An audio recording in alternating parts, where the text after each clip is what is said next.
আসসালামু আলাইকুম প্রিয় শিক্ষার্থীবৃন্দ, কেমন আছি আমরা সবাই? আশা করি সবাই ভালো আছি।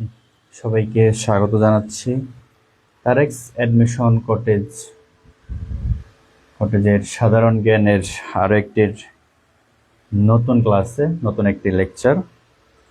তো সবাই একটু দ্রুত জয়েন হয়ে যাও, দ্রুত ক্লাসটি একটু শেয়ার করে দাও ফ্রেন্ডসদের সাথে। এবং কেমন আছো তোমরা সবাই? আশা করি ভালো আছো। তো একটু কমেন্টে জানাও কে কোন জেলা থেকে আজকের লাইভে যুক্ত হয়েছো, একটু কমেন্ট করো তোমরা। এবং সাউন্ড ভিডিও কোয়ালিটি ঠিক আছে কিনা একটু জানাও। তারপর আমরা আমাদের ক্লাসের মূল আলোচনা শুরু করব। আজকের লাইভ ক্লাসটিতে আমরা খুবই গুরুত্বপূর্ণ কিছু বাংলাদেশ আন্তর্জাতিক দুইটা পার্ট থেকে গুরুত্বপূর্ণ কিছু এমসিকিউ যথাসম্ভব ব্যাখ্যা সহকারে আলোচনা করার চেষ্টা করব। তো সবাই একটু দ্রুত জয়েন হয়ে যাও আজকের ক্লাসটিতে, হ্যাঁ, একটু দ্রুত জয়েন হয়ে যাও।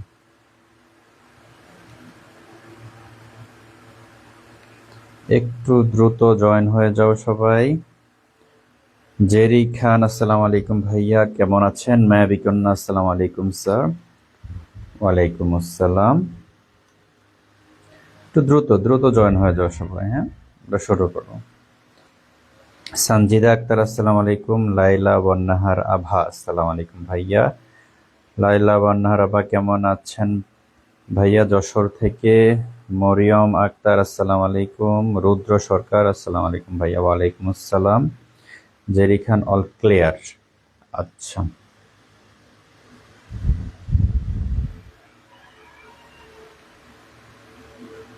মরিয়ম বগুড়া থেকে। আচ্ছা, তাহলে আমরা শুরু করি, ঠিক আছে। মোহাম্মদ সিফাত, আসসালামু আলাইকুম ভাইয়া, কেমন আছেন? আচ্ছা, তাহলে আমরা শুরু করি আমাদের আলোচনা।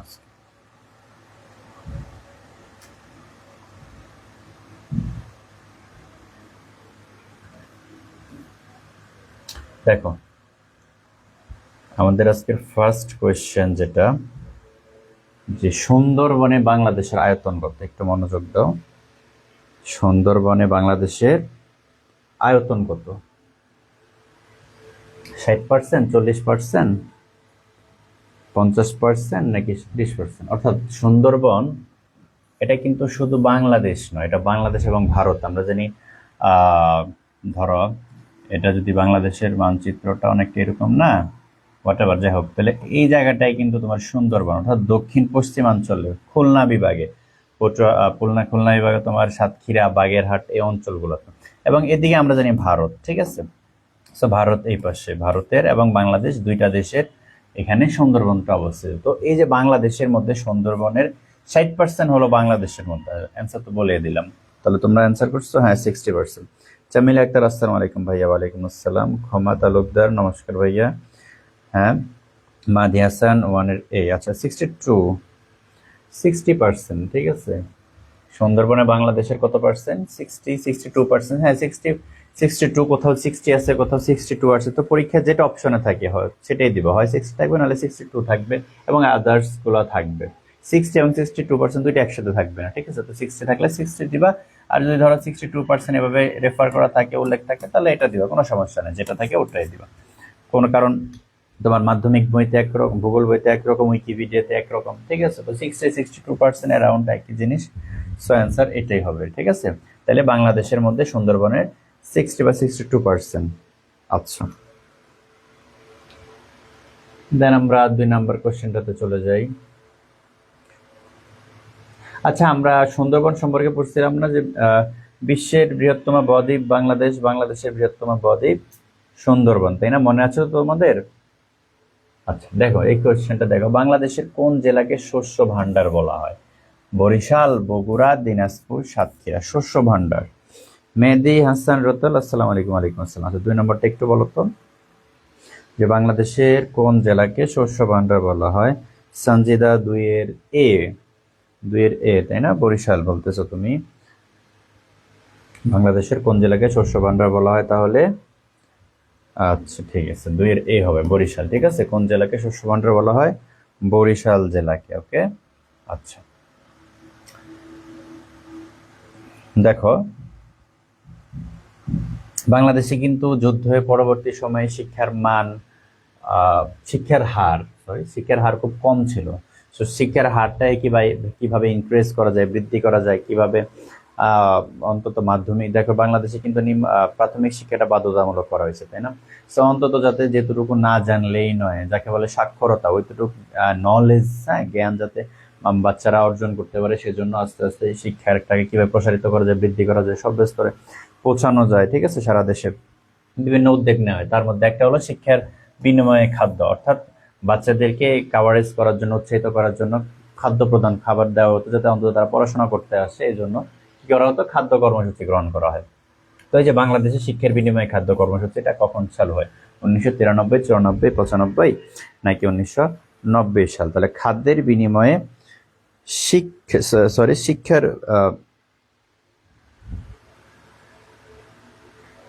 শিক্ষার বিনিময়ে খাদ্য,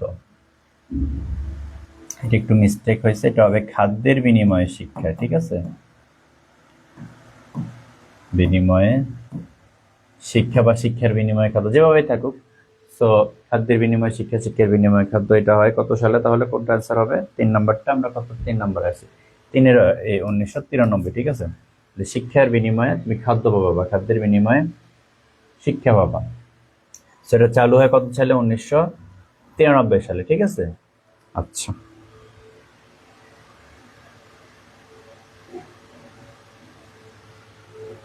তারপর আমরা চলে যাই 4 নাম্বারটা, যে জাতীয় সংসদের কাস্টিং বোর্ড কার? রাষ্ট্রপতির, প্রধানমন্ত্রীর, স্পিকারের নাকি বিরোধী দলীয় নেতার? জাতীয় সংসদের কাস্টিং বোর্ডটা কার বলতো? 4 নম্বরটা কি হবে?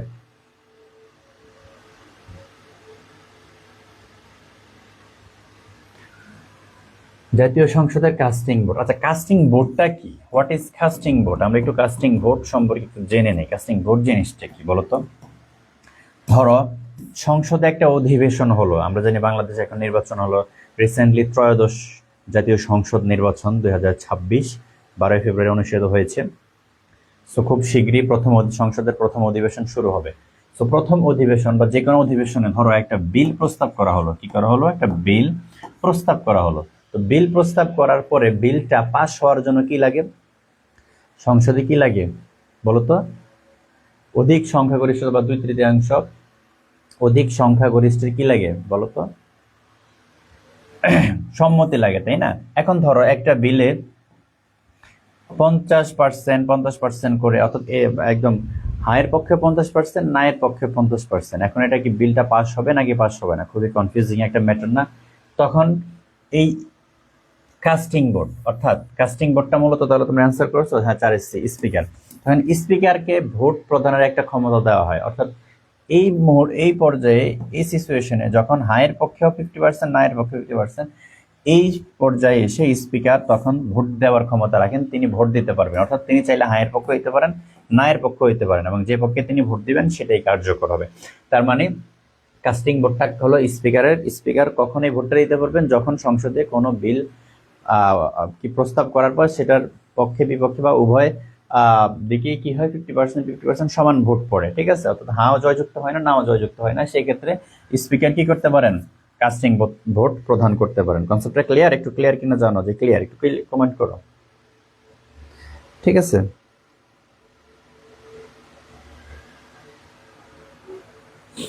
আচ্ছা তারপরে 4 নম্বরটা দেখি আমরা।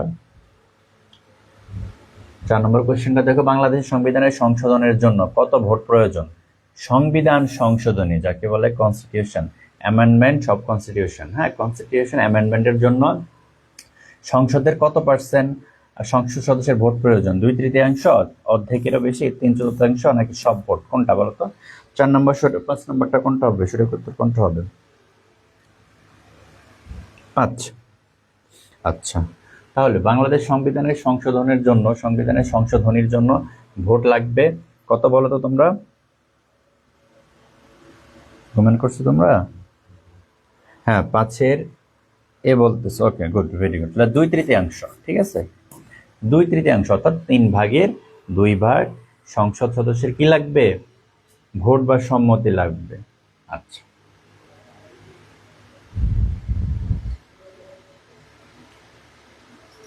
ব্রহ্মপুত্র নদ বাংলাদেশের কোন জেলা দিয়ে প্রবেশ করেছে? কুড়িগ্রাম, জামালপুর, লালমনিরহাট, বগুড়া, কোন জেলা দিয়ে প্রবেশ করেছে? আচ্ছা, আমরা গত ক্লাসে আলোচনা করেছিলাম যে ধরো এটা বাংলাদেশ, সো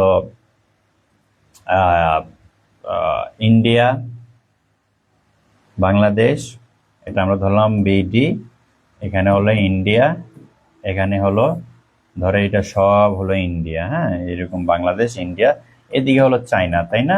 চায়না। আচ্ছা, তো আমরা গত ক্লাসে আলোচনা করেছিলাম যে ব্রহ্মপুত্র নদ যেটা বাংলাদেশে এসে কি হয়ে যায়? পদ্মা নামকরণ করে, পদ্মার সাথে মিলিত হয়, তাই না? যেটা চায়নার তিব্বতের কৈলাস, হ্যাঁ আমরা পড়ছিলাম মানস সরোবর, সেখান থেকে এসে ইন্ডিয়া হয়ে অনেক এরকম আর কি, ইন্ডিয়া হয়ে এদিকে না তো অবশ্য, মানে এদিক দিয়ে আর কি। হ্যাঁ, এটা ইন্ডিয়া। আচ্ছা, এখান থেকে এসে ইন্ডিয়ার মধ্যে দিয়ে হয়ে বাংলাদেশে প্রবেশ করে। বাংলাদেশে যেখানে প্রবেশ করে সেটা হলো কুড়িগ্রাম, ঠিক আছে। তাহলে কুড়িগ্রাম জেলা দিয়ে ব্রহ্মপুত্র নদটা প্রবেশ করে, পরে এভাবে এসে একদম কোথায়? বঙ্গোপসাগরে চলে যায়, ঠিক আছে। বুঝতে পারছি কি বিষয়টা? আচ্ছা আচ্ছা, আরেকটা বিষয় এখানে ইন্টারেস্টিং খুব, বলতো আমরা লিখি মেঘনা নদী, লিখি পদ্মা নদী, কিন্তু আমরা এখানে ব্রহ্মপুত্র নদ কেন লিখতেছি বলতো? কেউ বলতে পারবা? একটু কমেন্টে জানো। ব্রহ্মপুত্র নদ কেন বলতেছি, কেন আমরা এখানে এটাকে নদী বলতেছি, এখানে নদ বলতেছি, কাহিনীটা কি? কাহিনীটা আমি বলে দিই, খুবই ইজি, যেটা সবচেয়ে বেশি কি বলে গ্রহণযোগ্য বলা হয়, সেটা হলো এই যে বিষয়টা হলো এই যে যে সকল নদীর নাম স্ত্রীবাচক শব্দ সেগুলোর ক্ষেত্রে আমরা নদী ইউজ করবো, কারণ নদী একটা স্ত্রীবাচক শব্দ। আর যেগুলো পুরুষবাচক শব্দ সেগুলো আমরা নদ ইউজ করবো। দেখো, ব্রহ্মপুত্র এটা পুরুষবাচক শব্দ, তাই না? সেই ক্ষেত্রে নদ ইউজ করব। আর মেঘনা, পদ্মা, যমুনা, কর্ণফুলী, ডাকাতিয়া, এগুলো হলো স্ত্রীবাচক বা নারীবাচক, স্ত্রীবাচক শব্দ। সেক্ষেত্রে আমরা নদী ইউজ করি, ডাকাতিয়া নদী, পদ্মা নদী, মেঘনা নদী, যমুনা নদী, হাড়িভাঙ্গা নদী, কর্ণফুলী নদী, তাই না? শীতলক্ষা নদী। আর যেগুলো পুরুষবাচক সেগুলোর ক্ষেত্রে সাধারণত নদ ইউজ করা হয়। যদিও এটা সংখ্যা খুবই কম, আমরা প্রায় বলতে গেলে সিংহভাগ বা 95% এর থেকেও বেশি আমরা নদী ইউজ করি, কারণ ম্যাক্সিমাম নদীগুলোর নাম নারীবাচক বা স্ত্রীবাচক শব্দই হয়, তাই না? তাহলে জেরি খান বলতেছে যেইটা মেয়ে ওইটা নদী, আর যেটা ছেলে ওইটা নদ, তাই না? খুব ইন্টারেস্টিং। মেয়ে হলে নদী, ছেলে হলে নদ। কি নামটা, নামটা যদি স্ত্রীবাচক হয় তাহলে হবে নদী, আর পুরুষবাচক হলে নদ হবে। Good, very good.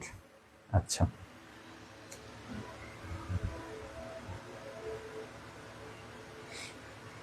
রুদ্র এটা একটা ছেলের নাম, কোনটা? ব্রহ্মপুত্র না? আচ্ছা, গুড, ভেরি গুড। তোমরা কি বিষয়টা বুঝতে পারছো? নদ এবং নদীর মধ্যে ডিফারেন্সটা কি একটু বলো, যে ভাইয়া হ্যাঁ বুঝতে পারছি বা ক্লিয়ার। তাহলে আমরা 7 নম্বরে চলে যাই।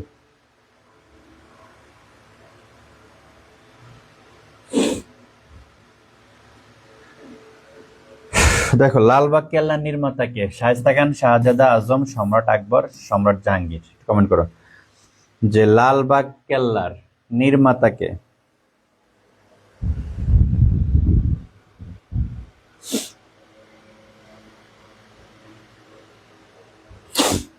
তাহলে লালবাগ কেল্লার নির্মাতাটা কে? আচ্ছা, অন্তিম চৌধুরী। নারী এমন যার চলন বাঁকা তাই দীর্ঘিকার লাগে, তাই না? নারীর চলন বাঁকা, দীর্ঘিকারের মাথাও বাঁকা, এই জন্য নদী নদ দীর্ঘিকার হবে, তাই না? আচ্ছা, তাহলে লালবাগ কেল্লার নির্মাতা কে? একটু কমেন্ট করে ফেলো দ্রুত দ্রুত।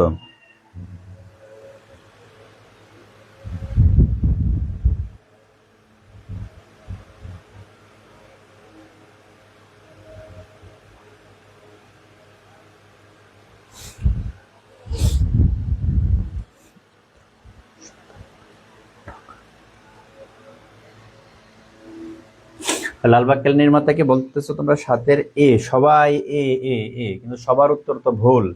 7-এর উত্তর হবে খ।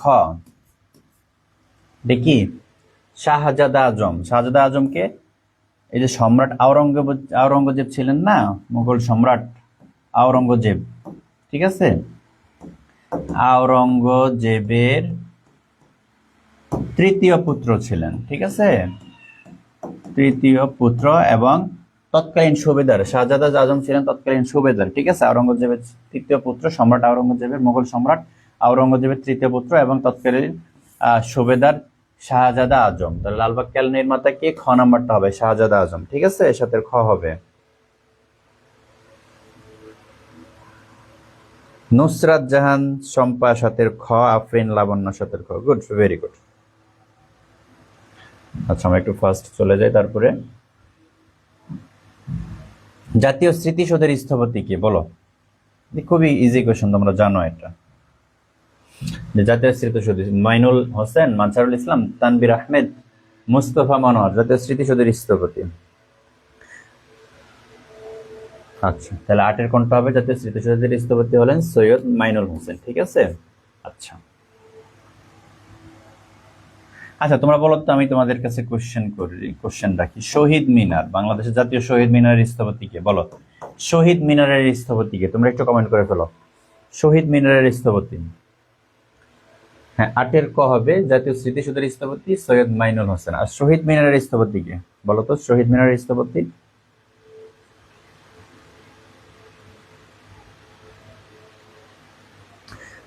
অন্তিম চৌধুরী। আজম তো সমাপ্ত করে নাই ভাইয়া, সম্পূর্ণ নির্মাণ করা তো শায়েস্তা খান। যদি পরীক্ষা এরকম থাকে যে সমাপ্ত বা কাজ পরিপূর্ণ সমাপ্তি করেন কে, তাহলে সেক্ষেত্রে তুমি শায়েস্তা খান দিতে পারো, সমস্যা নেই। যদি বলা হয় যে এইটার লালবাগ কেল্লার সব কি বলে স্থাপনার প্রতিষ্ঠার কাজটা সমাপ্ত করেন কে, সেক্ষেত্রে তুমি শায়েস্তা খান দিও।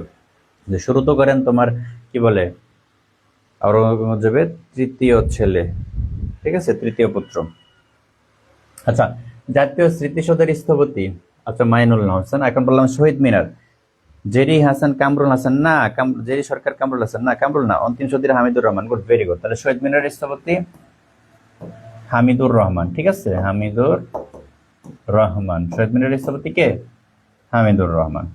আচ্ছা, তারপরে চলে যাই আমরা 9 নম্বরটা, জাতীয় সংসদ ভবনের স্থপতি। খুবই ইজি কোয়েশ্চেন, তোমরা জানো এটা। তাহলে জাতীয় সংসদ ভবনের স্থপতি কে? Luis icon, Hamidur Rahman, Fazlur Rahman Khan, Constantin ডক্সিয়াডিস। কোনটা হবে সঠিক উত্তর বলো তো?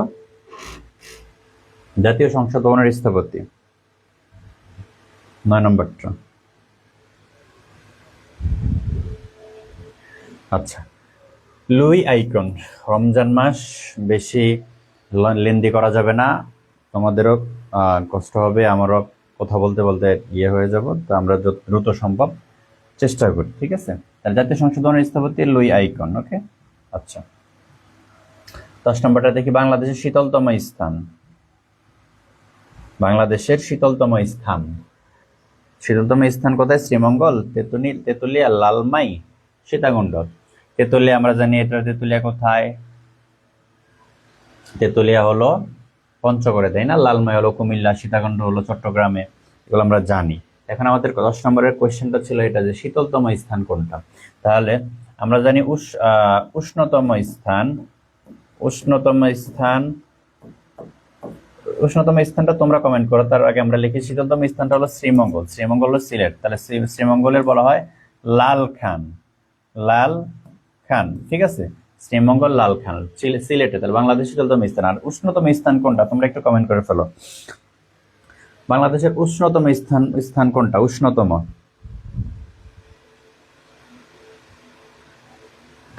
উষ্ণতম স্থান কোনটা বলো তো? তোমরা একটু কমেন্ট করে ফেলো, উষ্ণতম স্থান কোনটা? আচ্ছা, উষ্ণতম স্থান হলো নাটোরের লালপুর, ঠিক আছে, লালপুর। লালপুরটা কোথায়? নাটোরে, ঠিক আছে। আচ্ছা, নাটোরে লালপুর হলো উষ্ণতম স্থান। চলন বিল কোথায় অবস্থিত? নাটোর, পাবনা, নওগাঁ, নাকি পাবনা এবং নাটোর? ক খ দুই, কোনটা হবে সঠিক উত্তর? 11 নম্বরটা বলো তো।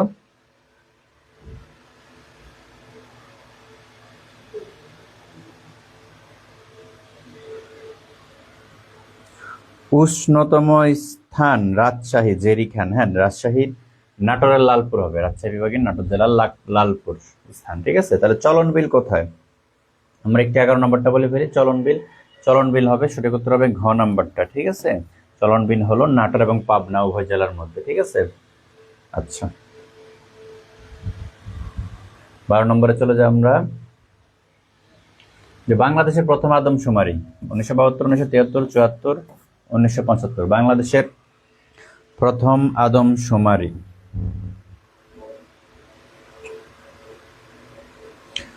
বাংলাদেশের প্রথম আদমশুমারি কত সালে হয়? 1972, 1973, 1974 নাকি 1975 সালে? কোনটা হবে বলো তো?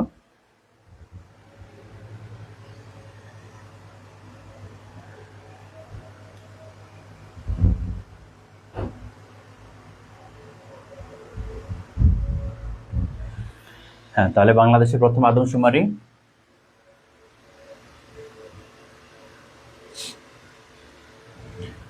12 নম্বরটা। তাহলে বাংলাদেশের প্রথম আদমশুমারি 1972। ঠিক আছে, আর যদি প্রশ্ন এরকম আসে যে উপমহাদেশে, ভারত উপমহাদেশের প্রথম আদমশুমারি কত সালে হয়?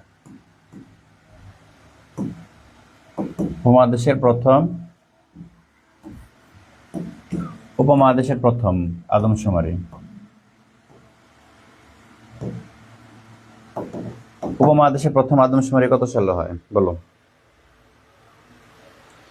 বাংলাদেশের প্রথম দিচ্ছি, দুঃখিত, বাংলাদেশেরটা হলো 1974 সালে। ঠিক আছে, বাংলাদেশের প্রথম আদমশুমারি 1974। 12 সি নাম্বারটা হবে, 12 হবে সি। আর যদি প্রশ্ন আসে উপমহাদেশের প্রথম আদমশুমারি, সেক্ষেত্রে হবে তোমরা 1872। ঠিক আছে, 72টা বাংলাদেশে না, 72টা হলো উপমহাদেশে, আর বাংলাদেশের হয় 1974 সালে। ঠিক আছে, আচ্ছা 12 সি। হ্যাঁ,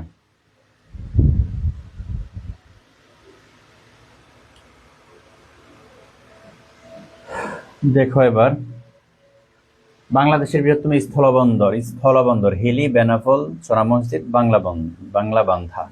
আমরা জানি বাংলাদেশের বৃহত্তম নৌবন্দর হলো নারায়ণগঞ্জে, তাই না? সমুদ্র বন্দর হলো 4টা, চট্টগ্রাম, মংলা, পায়রা এবং এবং আরেকটা হচ্ছে কক্সবাজারের মাতারবাড়ি, যেটা হলো সবচেয়ে গভীরতম সমুদ্র বন্দর, তাই না? আচ্ছা, তো আমাদের এখানে কোশ্চেন হলো বাংলাদেশের বৃহত্তম স্থলবন্দর কোনটা? হিলি, বেনাপোল, সোনা মসজিদ নাকি বাংলা বান্ধা? সঠিক উত্তরটা হবে বেনাপোল। বেনাপোলটা কোন জেলায়? যশোরে। ঠিক আছে, যশোরের বেনাপোলে বাংলাদেশের বৃহত্তম স্থলবন্দর। ওকে ওকে,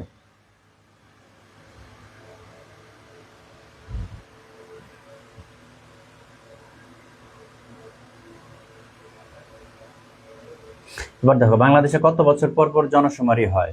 5 বছর, 10 বছর, 7 বছর, 12 বছর। কত বছর পর পর জনশুমারি হয় বলো তো? সঠিক উত্তর কোনটা হবে? বাংলাদেশে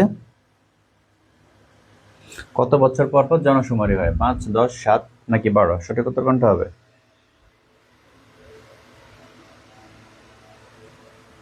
10 বছর। ঠিক আছে, বাংলাদেশে কত বছর পর পর জনশুমারি হয়? 10 বছর। ওকে, তারপরে দেখি আমরা 15 নম্বরটা কি বলছে, যে পদ্মা ও যমুনা নদী কোথায় মিলিত হয়েছে? গোয়ালন্দ, ভৈরব, চাঁদপুর নাকি যমুনা সেতু? কোন জায়গায় পদ্মা ও যমুনা নদী? 15 নম্বরটা বলো তো।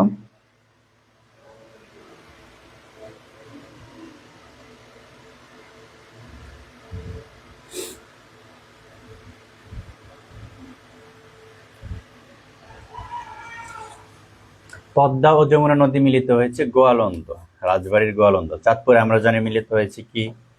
পদ্মা।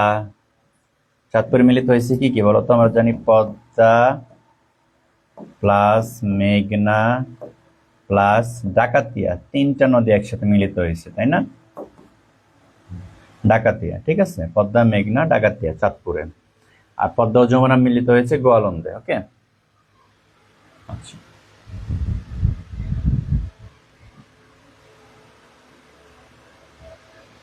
দেখো ফরাসি বিপ্লব, ফ্রান্সের ফরাসি বিপ্লব কত সালে হয়? 1789, 1776, 1889, 1689। কোনটা হবে বলো?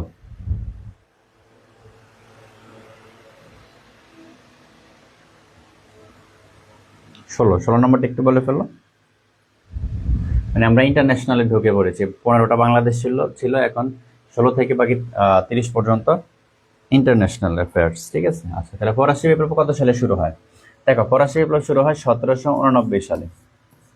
আচ্ছা, এবার তোমাদের কাছে কোয়েশ্চেন, বলো তো রুশ বিপ্লব, রাশিয়ার রুশ বিপ্লব কত সালে?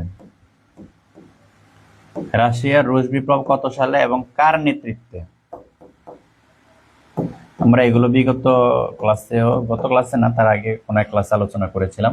ফরাসি বিপ্লব 1789, আর রুশ বিপ্লব বলো, তোমরা বলো রুশ বিপ্লব কত সালে এবং কার নেতৃত্বে? কোনটা হবে বলে ফেলো তো।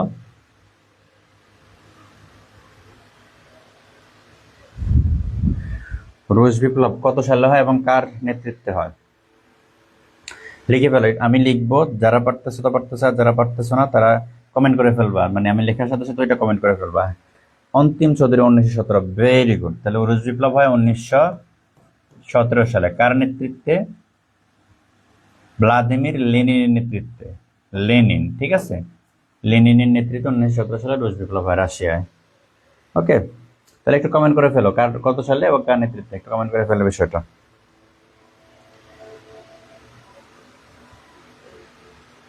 আচ্ছা, তারপরে দেখি আমরা বিশ্ব স্বাস্থ্য সংস্থা, যাকে বলে WHO, ওয়ার্ল্ড হেলথ অর্গানাইজেশনের সদর দপ্তর Geneva, Rome, London, New York. কোনটা বলো তো? ওয়ার্ল্ড হেলথ অর্গানাইজেশনের সদর দপ্তর কোথায়?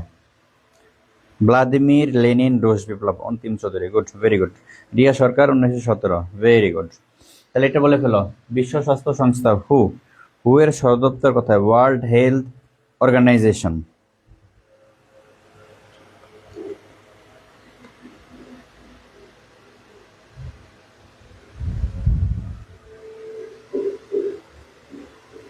আচ্ছা, তাহলে হু এর সদর দপ্তর হলো জেনেভা, 17 ক, গুড। ইব্রাহিম হোসেন ক, ভেরি গুড।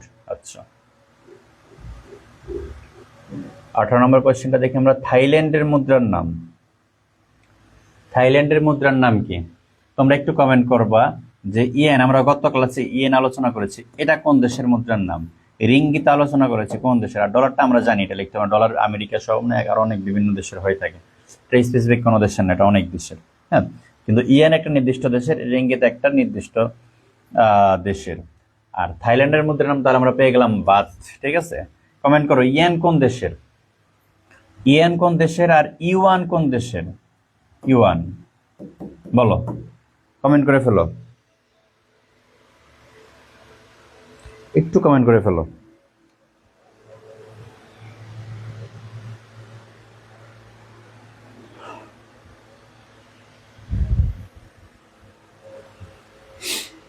এবার আমি লিখতেছি, তোমরা এটা লিখবা। রিঙ্গিত হলো মালয়েশিয়া, ঠিক আছে, মালয়েশিয়া। ইয়েনটা হলো জাপান, ইয়েনটা কি? জাপান। আর ইউয়ান হলো চীন, ঠিক আছে। ওকে, ফাইন।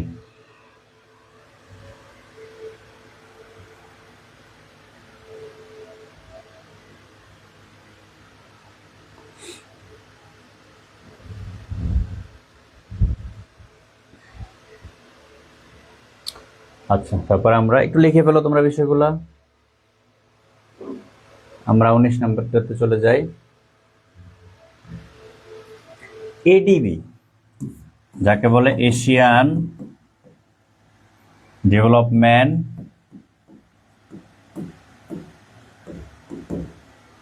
ব্যাংক, ঠিক আছে, এশিয়ান ডেভেলপমেন্ট ব্যাংক, এডিবি। হ্যাঁ, এশিয়া মহাদেশের একটা অর্থনৈতিক সংস্থা বা ব্যাংক যেটাকে বলা হয়, যেটা অর্থনৈতিক এবং বিভিন্ন অর্থনৈতিক টাকা এবং বিভিন্ন পরামর্শমূলক সেবা এটা থেকে পাওয়া যায়। তাহলে এডিবি এর সদর দপ্তর কোথায়? ম্যানিলা, ব্যাংকক, থাইল্যান্ডের ব্যাংকক, জাপানের টোকিও, নাকি জাকার্তা, নাকি ম্যানিলা? কোনটা হবে বলো? Jerry ringgit Malaysia, yen Japan, yuan চীন। গুড, চীন বলতে জেরিন চীন বানানো হবে CSINA, চায়না, ঠিক আছে, China. Nusrat Jahan Shampa, yen Japan, ringgit Malaysia. Sohan Mallick, Japan, good. আচ্ছা, তাহলে আমাদের এডিবি এর সদর দপ্তরটা কোথায়? ম্যানিলা। ম্যানিলাটা কোথায়? ফিলিপাইন, ঠিক আছে, ফিলিপাইনে, ঠিক আছে, ফিলিপাইনের রাজধানী হলো ম্যানিলা। ওকে ওকে।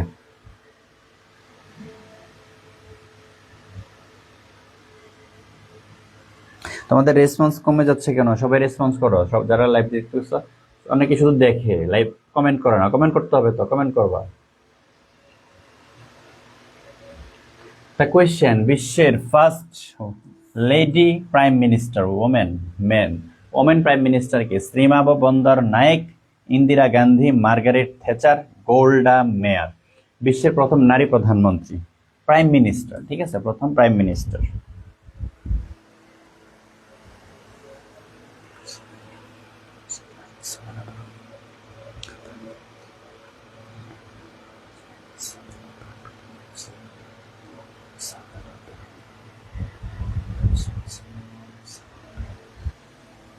তাহলে 20 কোনটা হবে? বিশ্বের প্রথম নারী প্রধানমন্ত্রী,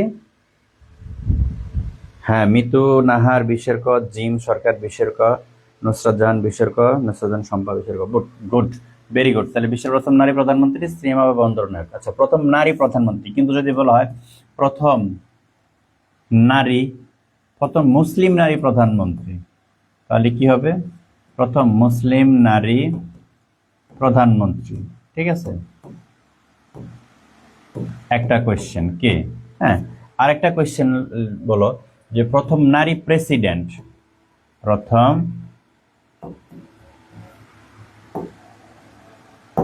নারী, দেখি তোমরা পারো কি না, একটু কমেন্ট করে ফেলো।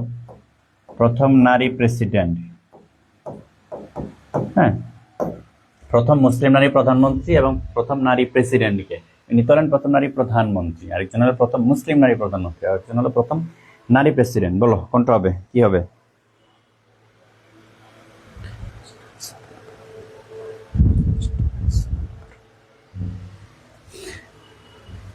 আচ্ছা, আমি লিখি, তোমরা যারাও লিখতেছো লেখা, যারা পারো না আমারটা আমি লেখার সাথে সাথে তোমরাও লিখে ফেলবো, হ্যাঁ, কমেন্ট করে ফেলো। প্রথম নারী প্রেসিডেন্ট হলেন ইসাবেলা পারন, একটু নামটা খেয়াল রাখবা।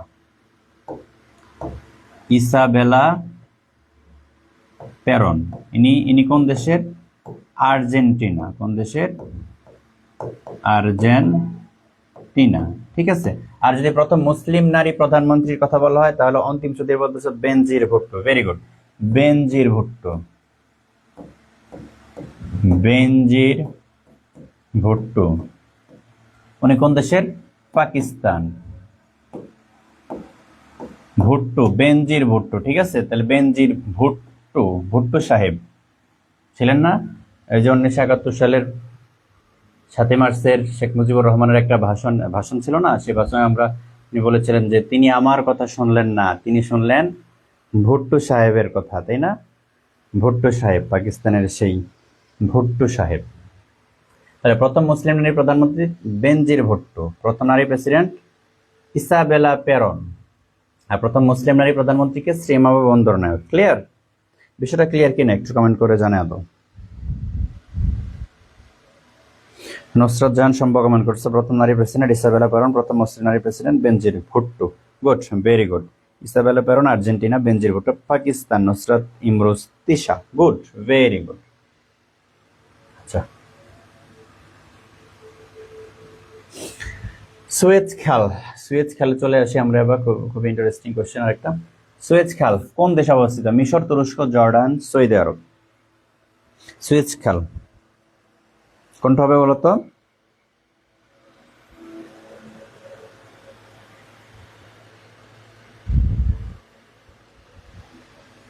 সুয়েজ খাল কোন দেশে অবস্থিত? এটা একটা কোশ্চেন। আরেকটা কোশ্চেন তোমাদের কাছে, সুয়েজ খাল কবে, সুয়েজ খাল কবে জাতীয়করণ করা হয়? কবে জাতীয়করণ করা হয়? একটা কোশ্চেন। একটা কোশ্চেন হলো সুয়েজ খালের এই খনন কাজ শুরু করা হয় কবে? খনন কাজ শুরু হয় কবে? খনন কাজ শুরু হয় কবে? আর একটা কোশ্চেন হলো যে খনন কাজ শেষ হয় কবে? শেষ হয় কবে? ঠিক আছে, তাহলে আমরা এটার মধ্যে 4টা কোশ্চেন পাচ্ছি। একটা হলো সুয়েজ খাল কোন দেশে অবস্থিত, লিখছো, কমেন্ট করছো তোমরা, দেখি। সোহান মল্লিক মিশর, কিনা বিকাশ মিশর, মিতু আক্তার, মিতু নাহার 21 ক মিশর। গুড। তাহলে সুয়েজ খাল কোন দেশে অবস্থিত? মিশর। তাহলে কোশ্চেনটা কি একটু কমেন্ট করে ফেলো ওইটা, যে কবে জাতীয়করণ করা হয়? মনে রাখবা 1956 সালে জাতীয়করণ করা হয়। মিশর সাল কবে মিশরের সুয়েজ খাল কবে জাতীয়করণ করা হয়? 1956 সালে। খনন কাজ শুরু হয় কবে? খনন কাজ শুরু হয় 1959 সালে। খনন কাজ শেষ হয় কবে? 1969 সালে। Concept clear? এতটুকু একটু মনে রাখতে হবে। সুয়েজ খাল মিশরে জাতীয়করণ করা 1956 সালে, খনন কাজ শুরু হয় 1959 সালে, খনন কাজ শেষ হয় 1969 সালে। একটু একটু বিষয়গুলো কমেন্ট করে ফেলো, একটু কমেন্ট করে ফেলো, হ্যাঁ একটু কমেন্ট করে ফেলো। নুসরাত জাহান শম্পা 1956 সালে জাতীয়করণ করা হয়। Good, very good. একটু কমেন্ট করে ফেলো, তাহলে আমরা নেক্সট কোশ্চেনে চলে যাই, 22 নম্বরটা।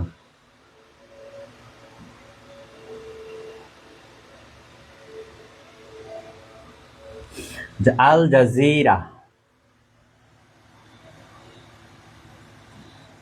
আল জাজিরা কোন দেশ ভিত্তিক সংবাদ মাধ্যম? কাতার, সৌদি আরব, সংযুক্ত আরব আমিরাত, কুয়েত। কোন দেশ ভিত্তিক সংবাদ মাধ্যম? আল জাজিরা কোন দেশ ভিত্তিক সংবাদ মাধ্যম? কাতার। ঠিক আছে, আচ্ছা।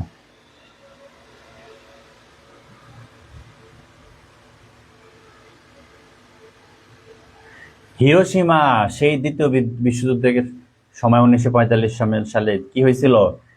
পারমাণবিক বোমা ফেলা হয়। কোথায়? জাপানে। জাপানে কে ফেলে? যুক্তরাষ্ট্র, তাই না? জাপানে পারমাণবিক বোমা ফেলা হয়। তাহলে যে হিরোশিমা, একটা তাহলে দুই জায়গা, একটা হলো হিরোশিমা আর একটা হলো নাগাসাকি, তাই না? নাগাসাকি, হিরোশিমা এবং নাগাসাকি। তাহলে এখানে কোশ্চেন হলো হিরোশিমায় পারমাণবিক বোমা ফেলা হয় কবে? হিরোশিমায় কবে পারমাণবিক বোমা ফেলা হয়? আচ্ছা, তাহলে বলতেছো যে 6 আগস্ট 1945, আর নাগাসাকিতে পারমাণবিক বোমা ফেলা হয় 9 আগস্ট 1945। ঠিক আছে, এখন কোশ্চেন হলো হিরোশিমায়, আচ্ছা তোমরা একটু কমেন্ট করো আগে, তাহলে নাগাসাকিতে ফেলা হয় কবে? 9 আগস্ট। ঠিক আছে,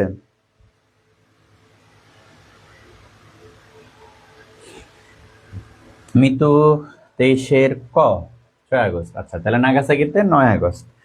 আচ্ছা, 6 আর 9। এখন কথা হলো হিরোশিমায় যে পারমাণবিক বোমাটা ফেলা হয় 6 আগস্টে, সেটার নাম ছিল লিটল বয়, তাই না? Little boy. ঠিক আছে, আর নাগাসাকিতে যেটা ফেলা হয় সেটার নাম ছিল ফ্যাটম্যান। কি ছিল? ফ্যাটম্যান। ঠিক আছে, একটা হলো লিটল বয় আর একটা হলো ফ্যাটম্যান। বিশ্বের ইতিহাসে এই প্রথম পারমাণবিক বোমা কোন দেশে ফেলা হয় এবং এটাই শেষ, একবারই হয়েছিল, তাই না? আচ্ছা, জাপানে, যুক্তরাষ্ট্র কর্তৃক। কনসেপ্ট কি ক্লিয়ার? ক্লিয়ার কিনা একটু জানো যে ক্লিয়ার?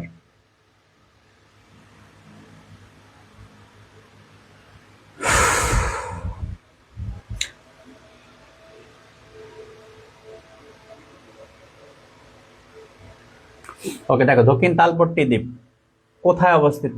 বঙ্গোপসাগরে, লোহিত সাগরে, প্রশান্ত মহাসাগর নাকি আরব সাগর? দক্ষিণ তালপট্টি দ্বীপ কোথায় বলো তো?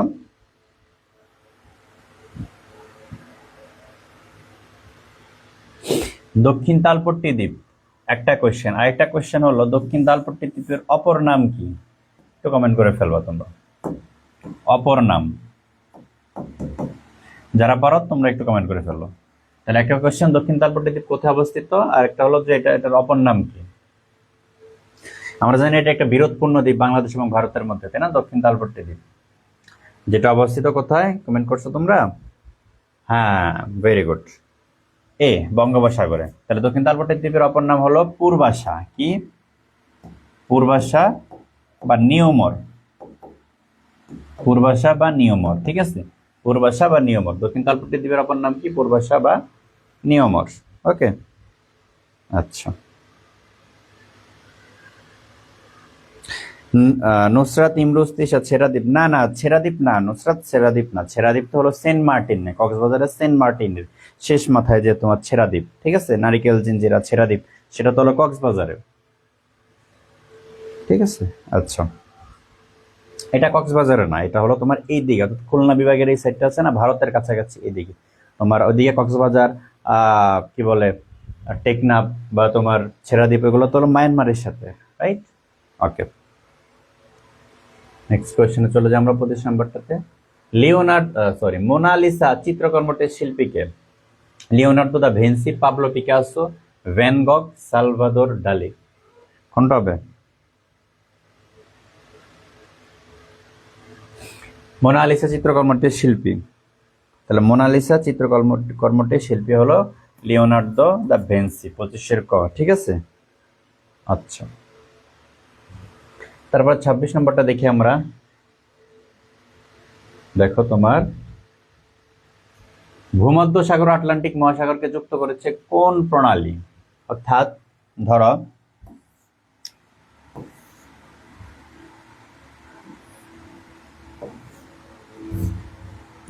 ঠিক আছে, এটা হলো তোমার মনে করো আটলান্টিক সাগর, ঠিক আছে, এটা কি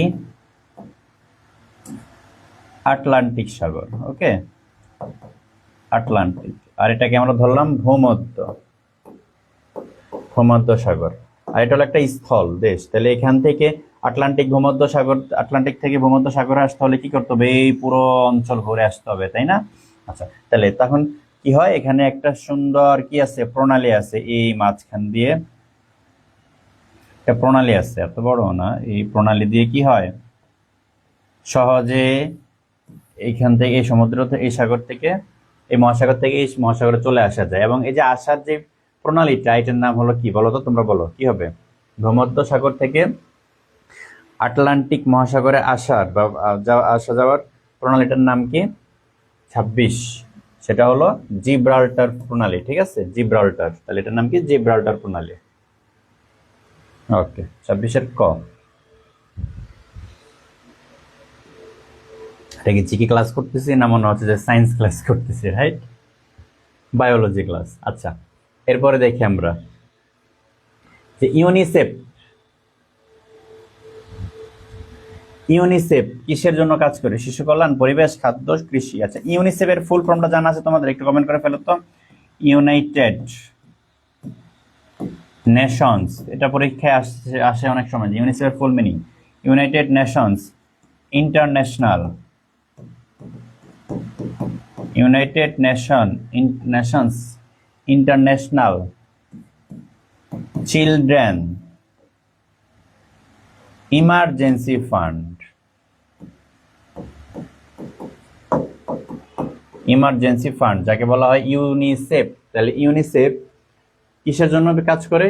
শিশু কল্যাণের জন্য। যেটা আমরা পাচ্ছি এখানে চিলড্রেন ইমার্জেন্সি ফান্ড, শিশু কল্যাণের জন্য, ঠিক আছে।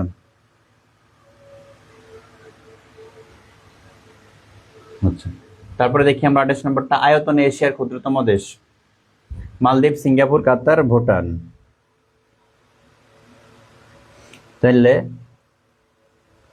28 নম্বরটা, আয়তনে এশিয়ার ক্ষুদ্রতম দেশ হলো মালদ্বীপ, ঠিক আছে। 28-এর কোনটা? ক, ওকে। 29 নম্বরটা দেখি আমরা। ইতালির মুদ্রার নাম কি ছিল ইউরো আসার আগে? দেখো, ইতালিতে 2002 সাল থেকে ইউরো চালু হয়, ইউরো মুদ্রা চালু হয়। তার আগে ইতালির মুদ্রার নাম ইউরো ছিল না। তাহলে কি ছিল? লিরা, ফ্রাঙ্ক, মার্ক নাকি রুপি? কি ছিল বলো তো? 29 নম্বরটা একটু বলো, যে ইতালির মুদ্রার নাম কি ছিল ইউরো আসার আগে, 2002 সালের আগে ইতালির মুদ্রার নাম কি ছিল? এটার সঠিক উত্তর হবে এ, লিরা, ঠিক আছে। ইতালি মুদ্রার নাম ইউরো আসার আগে 2002 সাল পর্যন্ত ছিল লিরা। লাস্ট 30 নম্বর দেখি আমরা। আয়রন লেডি কাকে বলা হয়? খুবই interesting question. Iron lady? Margaret Thatcher, Indira Gandhi, Golda Meir, Angela Merkel. Iron lady কাকে বলা হয় বলো?